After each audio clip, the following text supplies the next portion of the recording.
संविधान की विशेषताओं के बारे में जानकारी देना चाहूँगी। पहले मैंने आपको बता दिया था कि भारतीय संविधान का निर्माण कब हुआ, कब उसे लागू किया गया और कुल कितने अनुच्छेद, अनुसूचियाँ वगैरह है।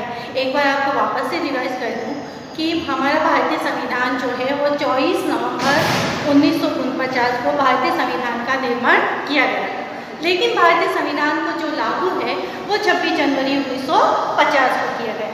ये आपको ध्यान रखना है कि निर्माण जो है उसको 2 महीने पहले हो चुका था, लेकिन उसे लागू जो है 26 जनवरी 1950 को किया गया। ठीक है, इसके बाद में हमें भारतीय संविधान के निर्माण में कुल समय जो है वो 2 वर्ष 11 माह 18 दिन का समय लगा। भारतीय संविधान में कुल अनुसूचियों की संख्या जो है वो 395 है, अनुच्छेद 395 है, अनुसूचियाँ 12 हैं और 22 भागों में इसे बांटा गया है।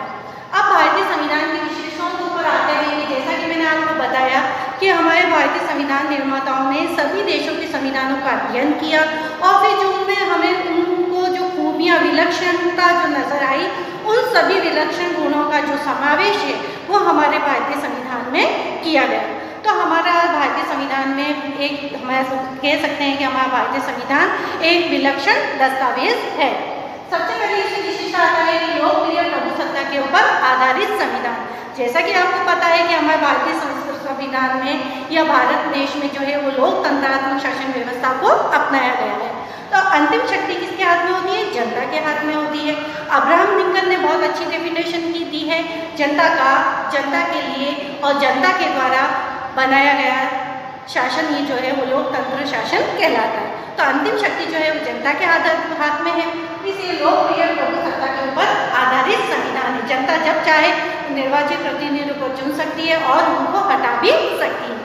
दूसरा है निर्मित और लिखित संविधान। हमारे भारतीय संविधान में संविधान निर्माताओं ने हमारे भारतीय संविधान का निर्माण किया गया और सभी दस्तावेजों को लिखितबद्ध किया है। इससे हमारा संविधान एक निर्मित संविधान होने के साथ साथ एक कैसा संविधान है? लिखित संविधान भी है। कठोर और लचीलेपन का दोनों का सम्मिश्रण। कुछ बातों में तो हमारा संविधान बिल्कुल कठोर है ज़्यादा और कुछ में बिल्कुल लचीला। तो कह सकते हैं कि हमारे संविधान में कठोर और लचीलेपन दोनों का सम्मिश्रण है। जैसे कि देखा जाए फॉर एग्जाम्पल संविधान में संशोधन की जो है 3 विधियाँ हैं। कुछ संशोधन तो जो है वो आसानी से हो सकता है, संसद के दोनों सदनों के बहुमत से हो सकता है। कुछ संशोधन में कहा गया है कि संसद के पूर्ण बहुमत की आवश्यकता है और कुछ में कहा गया है कि संसद के पूर्ण सदस्यों के पूर्ण बहुमत प्लस आधे राज्यों के विधानसभाओं के बहुमत की भी आवश्यकता होती है। तो कुछ परिवर्तन तो आसानी से हो जाते हैं और कुछ में कुछ परेशानी आती है। इससे हमारे संविधान में कठोर और लचीलेपन दोनों का सम्मिश्रण है। फिर है गहरी नागरिकता। भारत के सभी नागरिकों को, चाहे वो किसी भी धर्म, जाति, लिंग का हो, सभी को गहरी नागरिकता प्रदान की गई है।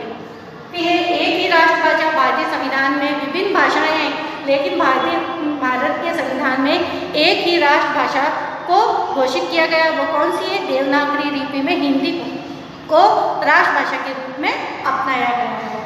फिर है पंथ निरपेक्षता।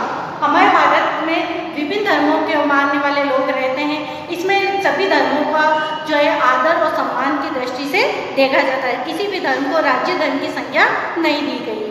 भारत जो है वो धर्म निरपेक्षता वाला संविधान है। भारत में विभिन्न धर्मों के लोग रहते हैं, सभी के साथ में किसी प्रकार का कोई भेदभाव नहीं किया जाता है। फिर है मौलिक अधिकार। भारतीय संविधान में सभी नागरिकों को 6 मौलिक अधिकार प्रदान किए गए। पहले मौलिक अधिकारों की संख्या 7 थी, लेकिन वर्तमान में जो है वो 6 मौलिक अधिकार है। मौलिक अधिकार सभी नागरिकों को प्रदान है। इसमें धर्म, जाति, लिंग भेद के आधार पर किसी प्रकार का कोई भेदभाव नहीं किया गया है। फिर है मूल कर्तव्य। सभी नागरिकों को जिस प्रकार मौलिक अधिकार है, उनके कुछ कर्तव्य भी होते हैं। कर्तव्य और मूल कर्तव्य और अधिकार दोनों ही एक सिक्के के पहलू हैं। पहले मूल कर्तव्यों की संख्या 10 थी, वर्तमान में जो है मूल कर्तव्यों की संख्या 11 है। फिर है आपातकालीन उपबंध। आपातकालीन अगर हमारे देश में किसी प्रकार की कोई ऐसी समस्या आ जाए तो राष्ट्रपति शासन लागू होता है। तो आपातकालीन उपबंधों का भी प्रावधान है। आपातकालीन अनुच्छेद 3 है, 352, 356 और 360। 352 में ये है कि कोई बाहरी देश हमारे देश के ऊपर आक्रमण करे तो भी हमारा राष्ट्रपति शासन लागू होता है। 356 यानी संवैधानिक तंत्र विफल होने के ऊपर हमारे देश में राष्ट्रपति शासन लागू कर सकते हैं। और तीसरा है 360, अगर हमारे देश के ऊपर कोई वित्तीय संकट आ जाए तो ये प्रावधान जो है वो लागू होता है। तो आपातकालीन उपबंधों का भी हमारे संविधान में प्रावधान है। गुट निरपेक्षता, भारत देश की एक प्रमुख संविधान की विशेषता है कि हमारा भारतीय देश का संविधान जो है वो कैसा है, गुट निरपेक्ष। हमारा भारतीय संविधान किसी भी गुट में शामिल न होकर अपने आप को बिल्कुल तटस्थ रखता है। वो जो गलत है उसका विरोध करता है, जो सही है उसका साथ देता है। तो हमारे भारतीय संविधान के ऊपर आधारित गुट निरपेक्ष और निःशस्त्रीकरण के ऊपर बल देता है। इस प्रकार ये हो गए भारतीय संविधान की विशेषताएं। नेक्स्ट जो बची हैं वो मैं आगे आपको बता दूंगी।